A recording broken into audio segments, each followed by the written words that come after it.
This is the time of year where everybody's talking about New Year's resolutions. They be saying like, oh, January 1st, I'm gonna start this. Oh, this year I'm gonna do this, this, and this. New year, new me, new year, new me. And don't get me wrong, I used to always say new year, new me too, and I'd always be right.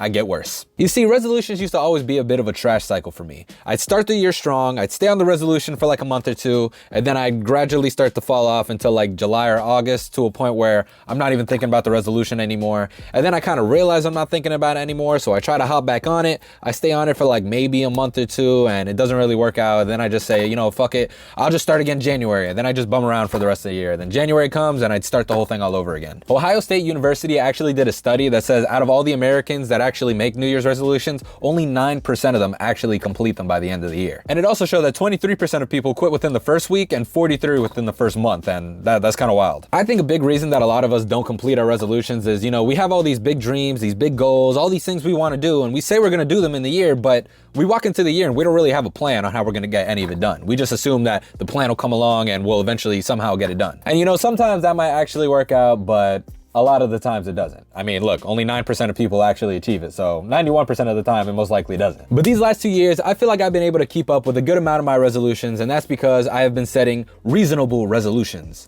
Hence the title of this video. So today, I wanted to go over a 5-step method that has been working for me and hopefully can work for y'all too. But let's reinvent ourselves this year. Let's make sure that this year isn't a waste of our precious time. And you know what? Fuck the year of the dragon. Let's make this the year of ourselves. Let's get into it. First thing you're going to want to do is assess where you're at. What things have you been doing that have been working, and what things have you been doing that haven't? What things do you want to change, and what things do you want to leave how they are? What direction do you see yourself heading in or wanting to go in? You know, this year is a piece of the puzzle that is our lives, but why is it going to be an important piece? How is it going to contribute to the bigger picture? And I would just start off by thinking like, what do I have? What do I want? And what do I need? The next step is to set clear goals. I like to use the SMART method, and I went over it in more details in another video. I'll link it right here. But basically, for your goals to be effective, they have to be SMART: specific, measurable, attainable, realistic, and time-bound. I think it's important to set SMART goals because they're grounded in reality. So let's just take like a made-up goal and plug it into the SMART method to see if it works. Let's say your goal for this year is to be a famous YouTuber. Is it specific? I mean, yeah, you're saying you want to be a YouTuber, but you're not saying what type of YouTuber, you're not saying what type of content you want to make. So I'm going to say it's not that specific. Is it measurable?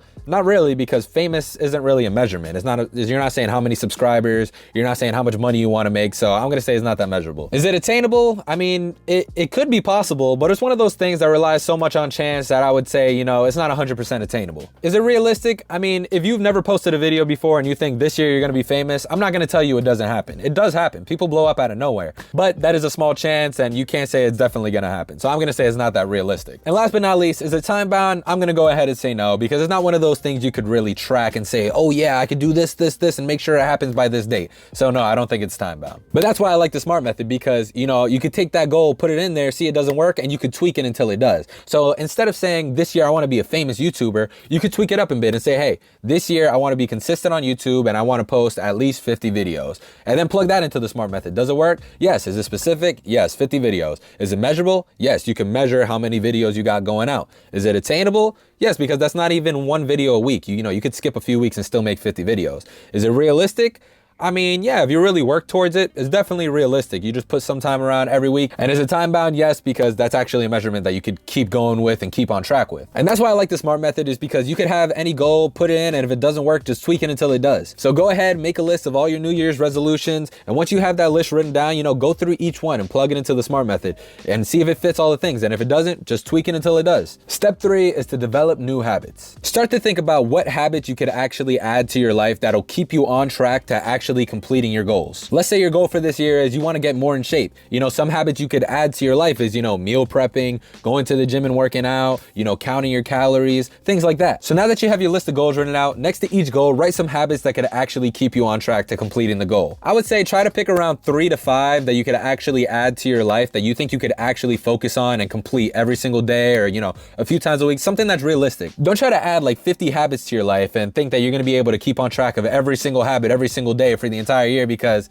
It's hard, bro. I've been there and I've done that, and it doesn't really work. We need time to ease into things, and if you add too much pressure to yourself, you know, you're more likely to drop out and become part of that 91% that fails your resolutions every year. Try to add a few habits to your life at a time, and when you get really used to those where it doesn't really feel like a hassle, then start to add more. But don't try to just overwork yourself because you're gonna burn out really fast. Step 4 is being consistent. Consistency, I feel like, is one of the most important steps to change. You know, one of my favorite shows of all time is BoJack Horseman, and you know, one of my favorite lines from this show comes from an episode where we see the main character BoJack start trying to jog in the morning. He starts jogging up the hill and he collapses because it's too much for him. And then we see a character who, you know, we see jogging in the show every single morning. He jogs up to him and he tells him, every day gets a little easier, but you have to do it every day. I feel like this line really stuck with me because, you know, you can't just do things once in a while and expect some big outcome in your life. You need to be consistent. You need to do things a lot. You need to do it every day, or, you know, 5 or 3 times a week, enough to a point where you could say, hey, I'm doing it enough to make progress. I'm putting in enough effort to a point where it's actually becoming easier. But you can't just say like, oh, let's say, oh, I go to the gym, but you only go to the gym like once every 4 months. Like, you're not going enough to make progress. You're not going enough where the next time is going to be easier than the last because you're not doing it enough. It's not consistent. It's not a consistent habit for you. And you know, that's why I think, going back to my last step on building habits, I think that's why it's important that you try to add habits to your life that are A, realistic, and B, you think you could actually do often and consistent. That's why you shouldn't be adding like 50 new habits to your life. Try to add like 3 or 5 that you could really, you know, grind and do every single day or 3 times a week, depending on what they are. I just really can't stress it enough, bro. Consistency is very important. If you really want to make a change in your life, if you really want to push yourself to do better, you need to be consistent. And my last step, number 5, is to embrace change. Change can be scary, I'm not gonna lie. And that's because, you know, sometimes even though where we're at might not be the best place, it might not be where we want to be, it's easy. It gets comfortable. And then when we get comfortable, we're not going to want to change and be uncomfortable. Because every time you change something, you know, there's always that chance that it could get worse and you could end up in a place worse than where you're at. But, you know, there's always that chance that it could get better and you'll end up in a spot that's way better than where you're at. And I think that's what we should be focused on this year. Focus on changing for the better and, you know, focus on making this year an important piece of the puzzle, like I said earlier. And also, speaking of change, just remember too that anything can change at any minute. Sometimes things come up and they change your life, they change your perspective, they change what you need to be focused on. Like this year, for example, I had all these goals, but then I got into a car crash, you know, I had to change my perspective and be like, oh, I was working towards that, but now I need to work towards saving for a new car to do the things I needed to do and go the places I needed to be. And you know, that's okay. Don't let, you know, a change ruin your entire year. Don't let one bad thing ruin your entire year or your entire life. Bad things happen, and sometimes more often than good things, but you know, we can't just let the bad things have such a big control of our lives and stop us from doing the things we want to do. So whenever you're put in like a shitty situation, you know, sometimes you're gonna have to shift and reevaluate your goals or put a pause on some of the things you're working towards so you can work towards something else. And that's okay, guys. And just embrace change, because one thing that doesn't change is that change is gonna happen. But all right, guys, those are my 5 steps on setting reasonable resolutions. And you know,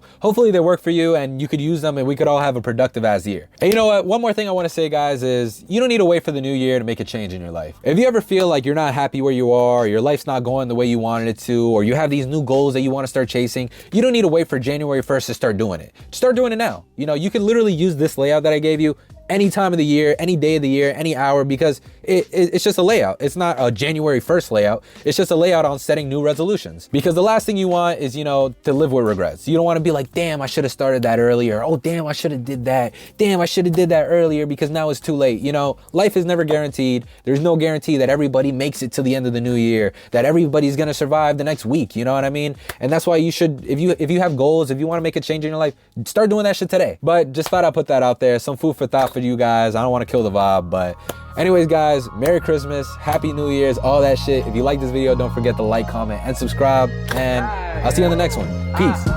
Wake up out the door, it's time to get this money. So many pitfalls in my life, that shit ain't even funny. Them rainy nights had them days looking mad sunny. My clothes nice, remember when them shits was mad